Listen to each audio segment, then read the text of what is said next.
हमारे बीच खड़गपुर टाउन मेयोटी के एक जाने माने हस्ती जनाब सिद्दीक साहब मौजूद हैं, जिनको अक्सर आपने बड़े बड़े मंचों में मुसलमानों के पक्ष में बात रखते हुए देखा है। आज खड़गपुर में विधानसभा चुनाव चल रहा है। इस चुनाव के विषय में हम सिद्दीक साहब को चर्चे के लिए बुलाए हैं। आज खड़गपुर में जो संविधान चुनाव चल रहा है, ये माहौल जो गंदगी माहौल चल रहा है, इस माहौल के विशेष में सवाल उनसे पूछेंगे। और बहुत से जो उम्मीदवार अलग अलग प्रचार कर रहे हैं अलग अलग ढंग से, आज सभी विषय में सिद्दीक साहब से बात करेंगे। सर, आपका नाम? मोहम्मद सिद्दीक साहब, मेरा पहला सवाल है कि यहाँ 9 उम्मीदवार खड़े हैं, कांग्रेस के भी हैं, टीएमसी के भी हैं, बीजेपी के भी हैं और हमारी मायावती के भी हैं और अदर्स भी हैं, इंडिपेंडेंट जिसको बोलते हैं। तो आप खड़गपुर में किस उम्मीदवार को यहाँ ताकतवर देखना चाहते हैं और किस उम्मीदवार को जिताना चाहते हैं और देखना चाहते हैं कि जीते और डेवलपमेंट का काम करेंगे? देखिए, यहाँ पर ताकतवर अगर देखा जाए तो वो एक ही कैंडिडेट है, वो है प्रदीप सरकार।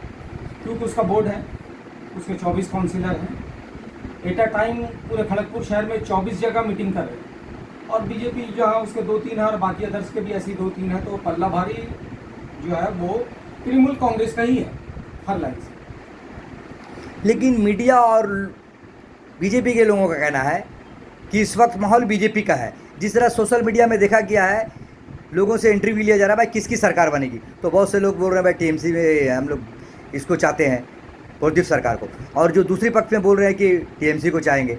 तो इस बीच में आपका बीच का सवाल क्या है कि किसको आप देखना चाहेंगे? बात ऐसा है कि देखिए, ये तो पूरी खड़गपुर की आवाम तय करेगी। मेरे अकेले चाहने से कुछ नहीं होगा। जैसा देश में नरेंद्र मोदी इस वक्त जीत कर आया तो उसको मानना पड़ा ना। सारे लोगों ने उसको बनाया कि भाई वही देश का प्रधानमंत्री है, वो बना और उसको मानते भी हैं कि वो हमारे देश का प्रधानमंत्री है। इससे तो आप इनकार नहीं करिएगा। अब खड़गपुर शहर जिसको बनाएगा वो मानना पड़ेगा आपको। नाम मानते हुए भी आपको मानना पड़ेगा कि वही हमारा आने वाला एमएलए रहेगा। जिसको पब्लिक जनता देगी वोट वही जीतेगा। आज़ादी के बाद से अगर आप देखिएगा तो यहाँ खड़गपुर शहर का पहला एमएलए अलहाज मुमताज साहब है। उसके बाद नारायण चौबे हुए। उसके बाद फिर 35 साल तक ज्ञान सिंह सोहनपाल हुए।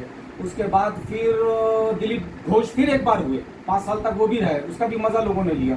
अब क्या परेशानी है वो सारे खड़गपुर के लोगों को मालूम है।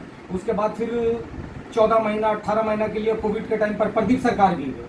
फिर उसके बाद पब्लिक ने फिर उसको हिरन को भी जिताया, हिरन चट्टोपाध्याय। उसके बाद फिर से अब इलेक्शन आ गया। तो ये खड़गपुर के लोगों को तय करना है। मेरे अकेले से कुछ नहीं होने वाला। अगर हमसे पूछेगा तो मैं जो आंकड़ा देख रहा हूँ कि 24 councillor at a time Kharagpur शहर के विधायक लोग हैं। 24 लोग अगर एक दिन में एक जगह मीटिंग करेंगे तो उन्हीं का ही पल्ला भारी दिखाई दे रहा है। बाकी दूर दूर तक तो दूरबीन से कहीं कुछ नजर ही नहीं आ रहा है। यहाँ पर सवाल ही नहीं उठता, हर हाल से वो है।